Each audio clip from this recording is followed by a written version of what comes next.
Turn it up, swashbucklers! You're listening to Under the Crossbones, episode number 199. My name is Phil Johnson. I'm your host for the show and the ship's valet each and every week. Thanks for tuning in. Thanks for telling your friends, visiting sponsors, sending donations, all that cool stuff that you do that helps me keep the old boat afloat. I appreciate it. We're brought to you today by Scuba Wise and Pirate Radio of the Treasure Coast. We'll talk about those guys later. So here we are, episode 199. Can you believe it? Fun fact about the number 199. In the 2007 Major League Baseball season, Ryan Howard of the Philadelphia Phillies had a record 199 strikeouts during that season. And I read that and I was like, oh, wow, this guy must be the pitcher. That 199 strikeouts in one season, that is an incredible record. No, Ryan Howard was a first baseman. That means he struck out as a batter 199 times during that season. Apparently he had a bunch of other good records that he set during his career for the Phillies there. So he was a good player, but in this particular season, 199 strikeouts, that was a record. And you know what? None of it matters because baseball is one of the most boring sports ever to watch. If you're a baseball fan, sorry, it's true. So anyway, here we are, episode 199. My guests on the show today are Bounding Maine. Yeah, all of them. They're all here, and we're going to talk about their international touring career, which is super cool and interesting, and jealousy-inducing for a lot of people, I imagine. We're going to talk about how they arrange their tunes, because they've got some very sophisticated note choices, sophisticated harmonies that they use in their songs, so we're going to talk a little bit about how they go about that. We're going to talk about how Dean and David were once up for consideration in the Spice Girls. I'm just kidding. That's a total lie. That would have been fun, though, to see them in drag, little blonde wigs and everything. That would have been good. And they are going to do a song for us at the end. I got them to sing, and it's beautiful stuff. So that's all coming up in just a moment. If you're enjoying the show, come join us over on Facebook, facebook.com/underthecrossbones. On Twitter, we're at Under Crossbones. No the in that one, because it was too long. And make sure that you're subscribed to the show in whatever you're listening to this on right now. Whatever podcast app you're listening to it, just click that little subscribe button. It's totally free. That just means you get all the new episodes every Tuesday as soon as they come out. So I am just back from Las Vegas. Got back yesterday. And it was a great weekend. It was fun. There was nothing like... for me, anyway, there's nothing like spending my evening in an exciting town like Las Vegas, driving from one show to the next. Thursday night, I drove down there. This is 8-9 hour drive. I got there, took a nap, did my show at the Rampart Casino. That was fun. Had some friends and fans and people come out and see the show. That had all a lot of people are moving to Las Vegas because it's cheaper to live there. So a lot of California people have moved there. So they came out to the show at the Rampart to see that, and that was loads of fun. And then the next night, Friday night, I made 3 stops. First, I went and visited the manager over at the MGM Comedy Club. I can't think of the name of it now. It's the guy from Everybody Loves Raymond, the one who played the brother. Brad Garrett. Jeez, I don't know why I couldn't remember that. So I went over to Brad Garrett's Comedy Club. A friend of mine is the new house manager over there. She used to manage a club in Chicago. And so I went and said hi to her. And then I went over and did my show at the Hooters Casino, which was lots of fun. If you go over to my Facebook page, facebook.com/Phil Johnson Comedy, you can catch the live stream of my set that I did over there. That was a good one. And then after that, I drove down to the South Point Casino to go to the Dirty at 12:30 show and just to hang out with some friends, meet some comics over there, and do the thing. So that was a long night. And then Saturday, very similar. I only made 2 stops. I thought about making 3, but I only made 2. First, I went over to the new Tickle Me Comedy Club at the Eclipse Theaters because that my friend Phil Pareto just opened that place. So I popped in there, did a nice little quick set for those guys, nice audience there, and then I hopped on over to Jokesters Comedy Club at the D Casino down there on Fremont Street and had a gangbuster set with that house. Jokesters, if you're in Vegas, go to Jokesters at the D. It's always fun. Don Barnhart runs the place. It's the audiences are always great. And then go to the Tickle Me Comedy Club. Go to Brad Garrett's Comedy Club. Go to all the comedy clubs when you're in Vegas. There's lots of them there now. The Comedy Cellar is there. The Laugh Factory is there. There's so many freaking comedy shows in Las Vegas these days. But so that is like my home base right there, is just showing up at a show, either doing a set or just hanging out with friends, trucking around, driving through town, next show. show. Doing 2 or 3 of those a night, that is close to my heart. Hanging out in the green room, there is no more sacred place in the world than a comedy green room. It is so much fun to hang out with the other comics, and the discussion takes one of 3 forms usually. If it's people you know, it's a lot of cracking jokes. A lot of hanging, just jabs back and forth and just tagging each other's things and whatever it is. When it's a green room full of comics that are just meeting, like I was just meeting everybody when I went over to Tickle Me, those were guys I hadn't met before. It becomes a lot of, so do you work for Pat Wilson? Yeah, I would do that. You do the one room up in Squim? Oh, man, it's a terrible room. Yeah, it's a lot of talking about who you work for, what you've done, how long you've been doing it, that kind of thing. But we all have our sort of common language that's very fun. And comedy green rooms, I love them. They're so great. And there's more shows coming up this week. I'm doing them. I am. That's what I do. July the 16th, that is today, if you're listening to this on the day it comes out, I'll be at the Our Place Music Club in Livermore, California, doing some comedy there. July 17th, I'll be at the Uptown in Oakland, California. On the 19th, at Dragon Theater in Redwood City, California. On the 20th, at Paraiso Brewery in Los Banos, California. Man, that one was fun last time. Can't wait to do that one again. On July 22nd, I'll be at the Taupe Lounge in San Francisco, California. And on the 27th, I'll be at Ale Industries in Oakland, California. A couple other very important shows to talk about. On August 16th, I'll be filming my new comedy special at the Comedy Palace in San Diego, California. So if you're anywhere near San Diego, I hope you're going to come out and see this. Doing 2 shows, 7:30 and 9:30. Filming both of them. It's going to be amazing. I've been working on this show for almost 5 years now, and I'm really excited to put it in front of cameras and a great audience. So August 16th at the Comedy Palace in San Diego, California. Go to philjohnsоncomedy.com/San Diego and use the code PHIL50, PHIL, PHIL50, to get 50% off your ticket price. Makes them real cheap, makes them like $10. So you can't beat that. Again, go to philjohnsconcomedy.com/San Diego. Use the code PHIL50 to get 50% off your ticket price. Now, looking forward into the fall, October, man, I should be able to say that. October 10 to 12, I'm going to be at the Laugh-In Comedy Club in Fort Myers, Florida. Now, if you're thinking about your calendar right there, that is the same weekend as the Fort Myers Pirate Festival. Yeah. Hey, it's like we were thinking ahead. Huh? Yeah. So I'll be hanging around the festival, and you can come say hi. But more importantly, I will be at the Laugh-In Comedy Club all weekend there in Fort Myers, Florida, headlining. It's going to be great, so come on down and see that. That's October 10 to 12 in Fort Myers, Florida. We are sponsored today by Scuba Wise Treasure Expeditions, Sunken Treasure Workshop. This is the experience of a lifetime. I mean, this is such a cool thing. You're going to spend the day with world-renowned treasure hunters in the Florida Keys, learning how to find sunken treasure on the 1733 fleet of Spanish galleons. How cool is that, right? Oh my gosh. The trip is family-friendly. You can scuba, you can snorkel, you can just come out on the boat ride. You don't even have to get in the water if you don't want to. That would probably be me. But you can scuba, snorkel, so do the thing. Embrace your uncomfortable zone and just jump in to both the zone and the water. You're going to explore real sunken Spanish galleons. You're going to see cannons, all sorts of great stuff. And your hosts are amazing. Captain Carl Fismer, world-renowned treasure hunter, kind of the real-life Indiana Jones. You heard him back on episode 108 of this show. He's going to be there to host you. Captain Bradley Williamson, who you've seen on Expedition Unknown on the Travel Channel. He's going to be there, showing you how to do the stuff and find the things. You heard him back on episode 181 of this show. And, of course, Dive Master Mark Littleton is going to be there, too. He's got 35 years of experience recovering artifacts from ships like the Andrea Doria and the Pinta and all sorts of stuff. So this is an exciting trip. And they're not just going to take you, float you around in the water. You are going to get way more than your money's worth on this because they're going to show you some real skills. They're going to they're going to show you how to find your own shipwrecks to salvage. They're going to tell you about the legalities of doing so, how to navigate all that. You're going to learn all about the technology of wreck diving. They're going to show you how to find the budget, how to find the money from investors to run your own salvaging operations like this. That's incredible. It was worth way more than what they're charging. I guarantee you that.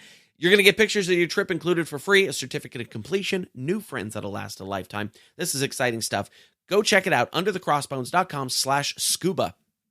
You're even going to get a free treasure map just for checking them out. So again, go to underthecrossbones.com/scuba and sign up for the Scuba Wise Sunken Treasure Workshop right now. If you want to support the show in other ways, you can do that. Go to underthecrossbones.com/support. Right there's a little PayPal box where you can dump in any amount of money you feel is appropriate. There's also an Amazon banner. If you missed your Prime Day, did you miss Prime Day? Me too. I'm not buying anything on Prime Day, but there's an Amazon banner there. And if you click that Amazon banner, you go buy yourself something nice at Amazon. Amazon kicks me back a few shekels. And that helps me keep the old boat afloat. All right? So there it is. So let's do this. Let's get into my talk with Bounding Maine. Are you ready? Here we go. Who all do we have? Shout your names out for me so I know who we got there. Hi, I'm Christy. This is Dean. This is Gina. I'm John. And I'm David. Fantastic. It sounds like you should all go, ta-da! And we're Bounding Maine. Perfect. I like it. So fantastic, you guys. Thanks for coming and being here with me today. I've been listening to your music all afternoon, and it's super fun stuff. Tell me a little bit about how the group came together. We all worked together in various capacities at the local Renaissance Fair. And I wanted to put together a group to do sea shanties. And we agreed to get together. And once we all learned what sea shanties were, we located a bunch of maritime venues to perform at, both domestically here in the States and all across Europe. We've been very fortunate. We're going on our 10th international trip this year. Which is ridiculous. That's cool. Yeah. Yeah, and I definitely want to talk about the international stuff because I think that's very cool. Why sea shanties? Coming from where you were, why did you want that to be the focus? Well, maritime music, I learned it in grade school. Songs like Sloop John B. were songs that I remembered, and they're easy to learn, things that people all know in the back of their minds. And once you start singing them, other people know that they can sing along. And we've done some interesting things with the music that other groups haven't necessarily done. There are a lot of traditional groups that sing it the way sailors sang it 300 or 400 years ago. We don't do that because there's a lot of groups out there doing that well. We do something with a little more modern approach, something that we think is a little more digestible to a modern audience. And we've found venues here on the Great Lakes where we can sing that to an appreciative audience. Very nice. We're like a gateway between historical maritime music and the more modern shanty world. Okay. And I hear that in the harmonies that you use. Listening today, I was like, okay, that is there's barbershop harmonies, there's modern sort of Beach Boys harmonies, there's Victorian era harmonies. I was hearing a lot of different things in there. And so that is all part of the game plan, is what you're telling me? It's really because that's what I like to do. And this is John, by the way. It's kind of what I enjoy, and I've basically made them do it. But sometimes they like it, and sometimes they like it eventually. So, John, tell me a little bit about your musical background, that you have that breadth of knowledge to be able to differentiate between those things as a writer. That feels really overstating it. I did get a degree in music, but I wouldn't say that I did all that well in anything with music in college. I did enjoy a lot of singing in a lot of different venues, vocal jazz, chamber choir, barbershop, a cappella stuff. And I never stopped doing it. I mean, after I got out of college, I started a group that was, we sounded great and never had anywhere to sing because I don't know the first thing about setting up performances and PR and business and that sort of thing. I just like to sing and get other people who will do the same. So it's never left me. And what happened with this group is that Dean just kind of asked me, hey, I'm thinking about starting a group. You're free? And I'm like, I'm free. I got nothing else going on right now. And I really want to keep doing this.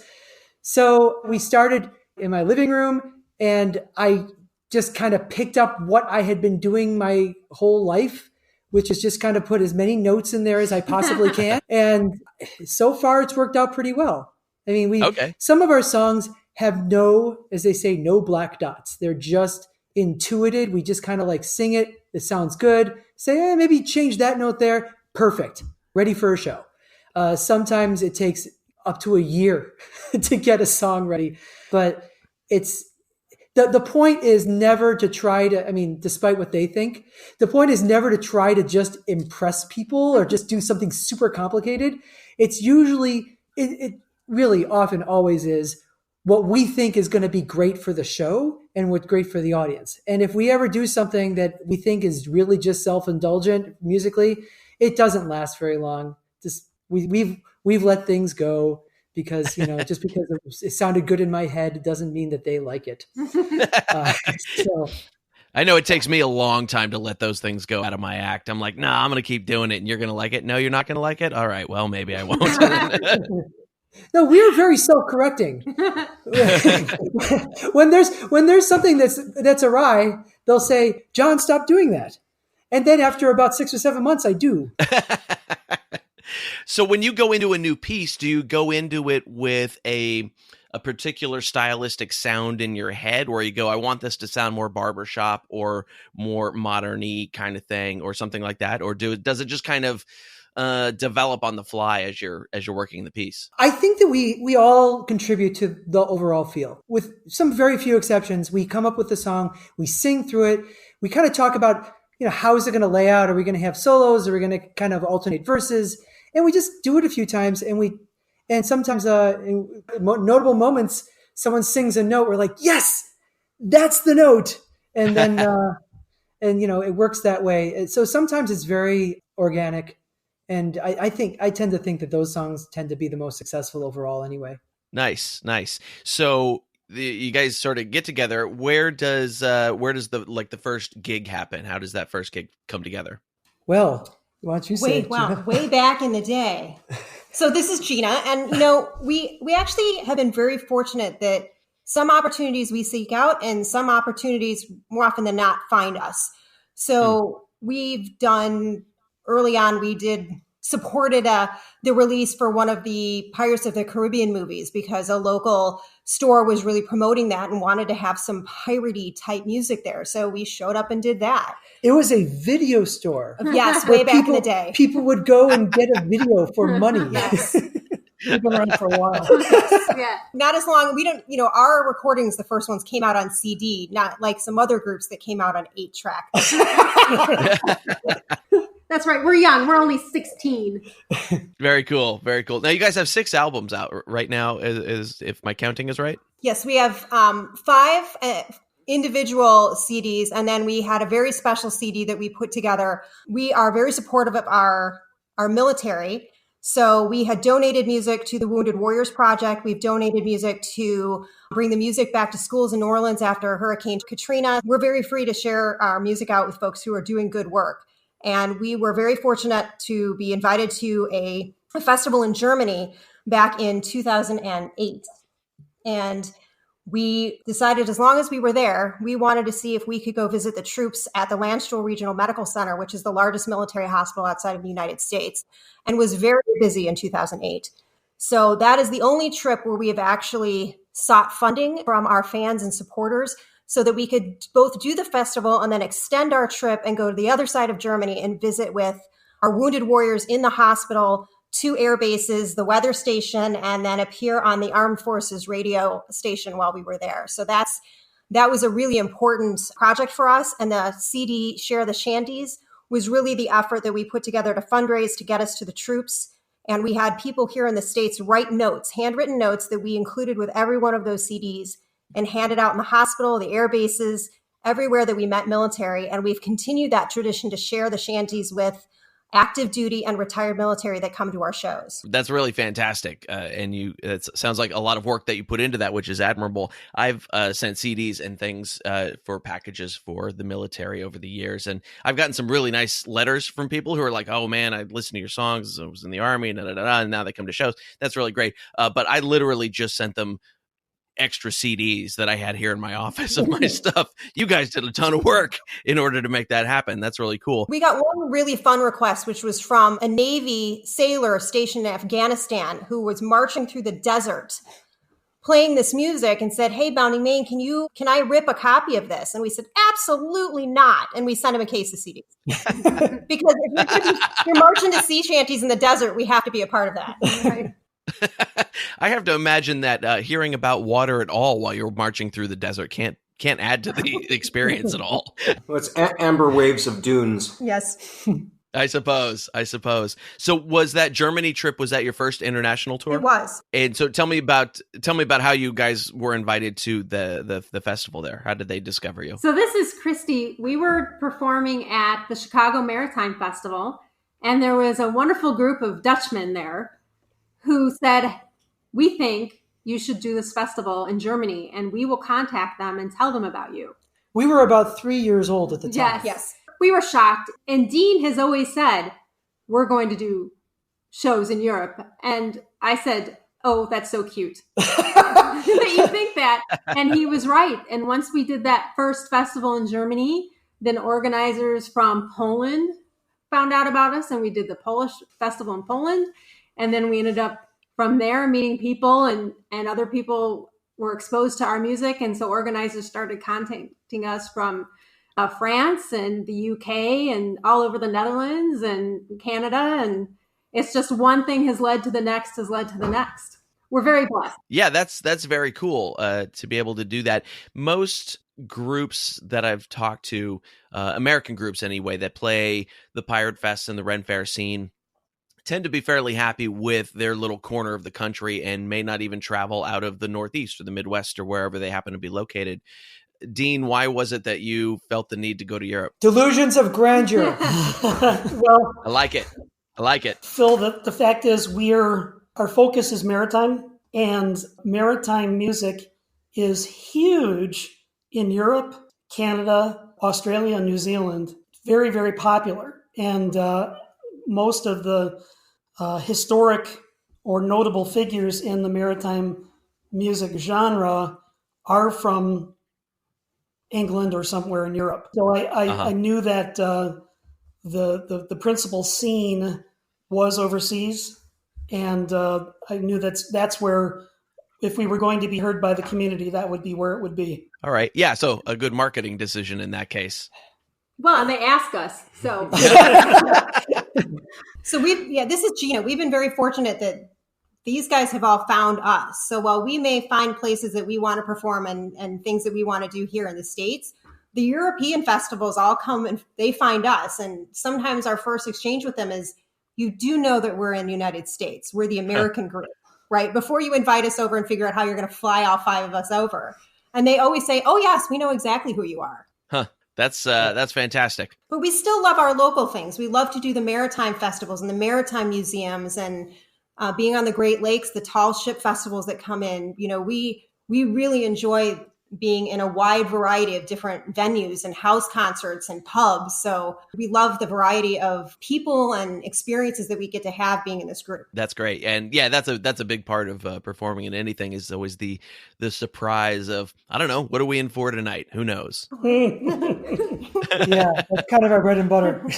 Right. So do you use those festival dates as kind of an anchor date and then work other gigs around those while you're out there? Anchor date. That's a very nautical term. It is. Oh, nice, Excellent. nice. Well played. Good job, Phil. We have largely been able to multitask gigs. We went to this beautiful city in the Netherlands called Giethoorn, which is the city without roads, which is a little bit of a fib because it does have some roads, but it's principally canals. And it's one of the most beautiful cities I've ever seen. That was back to back with our trip to England. We went to Falmouth, which is very, very south in England. It was a very memorable festival, but after that, we were able to go to Giethoorn in the Netherlands. And we've had some other trips where we've been able to do multiple gigs. Yeah. I feel like I need to interject here. Oh, no. We sound like we're really good and really important. And We're just a little teeny shanty group. Honestly, I mean, if you see our show, you'd be like, well, they're good, but international, really? Oh, John, that's just what your mom says. That's right. I mean, honestly, we have a lot of fun in our shows, and we enjoy performing in front of an audience. The fact that has turned into something important is a constant surprise for us. I mean, hopefully not for them, but for us. And, it's you just kind of like thinking, oh, wow, we're doing this still? Like, wow, they want us back? I was fine performing at the video store. Those are hard. Yeah, well, I know if we got a video store now, I mean, that is an elite gig. That would be our first gig in Alaska, wouldn't That's it? right. We have to go to Alaska. actually, I think there's one Blockbuster video left. It's in Bend, Oregon, and the guy that produces comedy in Bend, Oregon, is actually throwing shows at the last Blockbuster video hilarious. left in the country. We've got Oh, God. forgot about this. Set that up, Dean. Next. I think I still owe them about $560 for a late tape. Turner Hooch was that good, huh?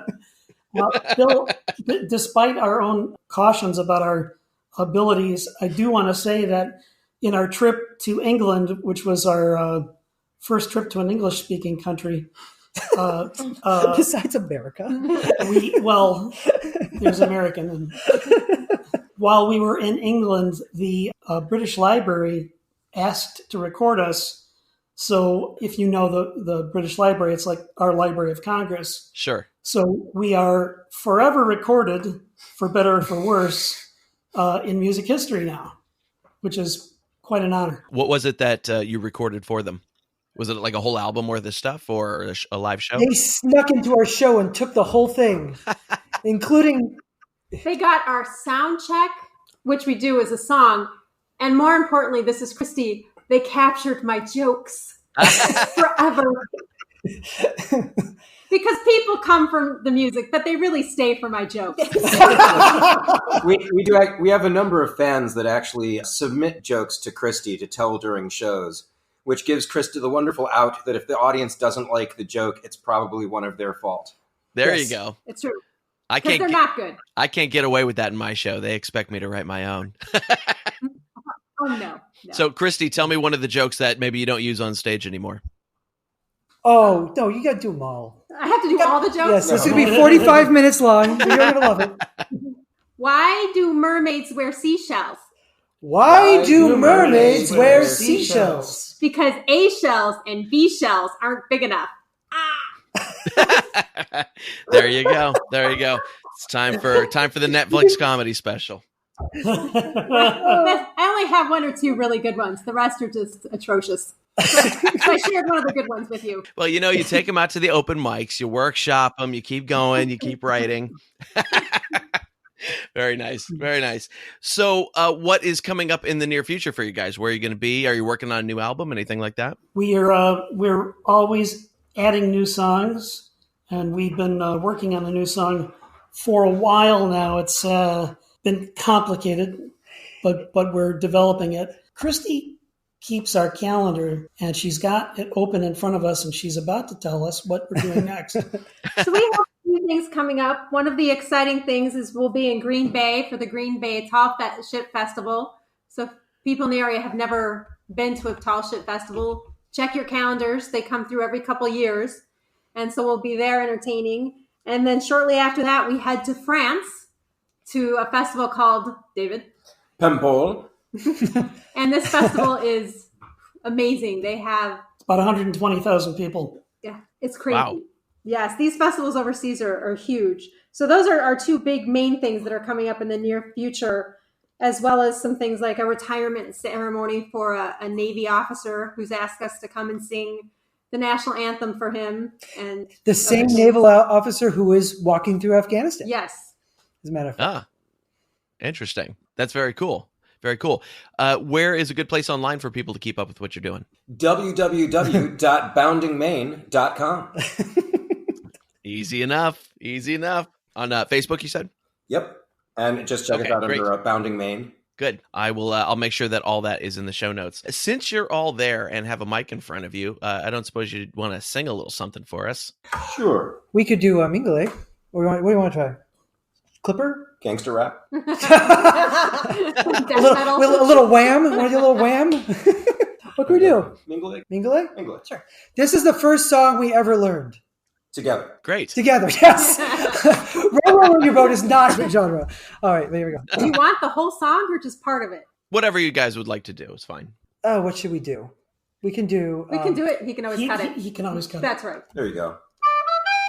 What care we how light the spray is? What care we for wind or weather? Let it go, boys, every inch is sailing homeward to Mingulay.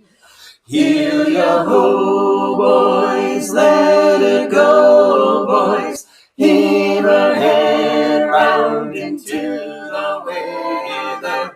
Heel your ho, boys, let it go, boys. Sailing homeward to Mingulay.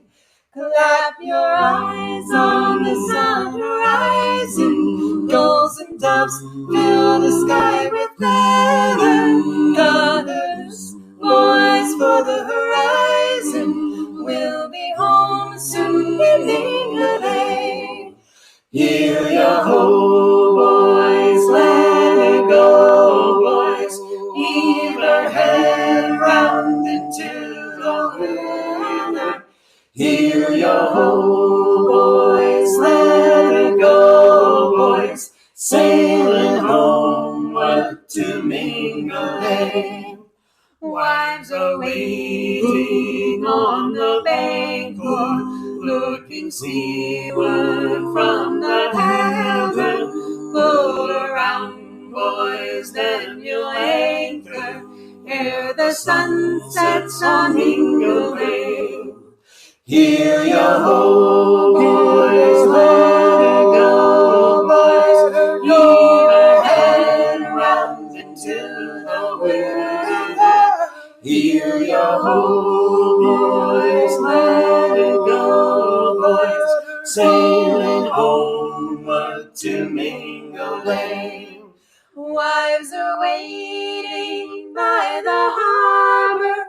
We've been waiting since the break of day. We're pumped dry and walking larboard to our wives on Mingulay.